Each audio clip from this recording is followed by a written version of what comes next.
નમસ્કાર દર્શક મિત્રો, મિસ્ટર ગુજરાત ન્યૂઝમાં આપનું સ્વાગત છે। રાજકોટ જિલ્લાના ધોરાજીના જૂના ઉપલેટા રોડ પર ઇકો કાર અંદાજે 40 ફૂટ નીચે ખાબકી હતી।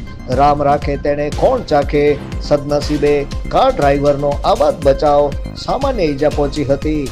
ધોરાજીથી સુપેડી તરફ જવા માટે ઇકો કાર ચાલક ધોરાજીના જૂના ઉપલેટા રોડ અને ભાદર નદી પુલ નજીક પહોંચતા કોઈ કારણોસર ડ્રાઈવર સાથે કોઈ ઇકો કાર અંદાજે 40 ફૂટ ખાડામાં પડી હતી।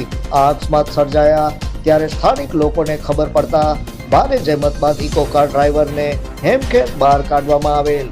Bureau chief Alpesh Trivedi.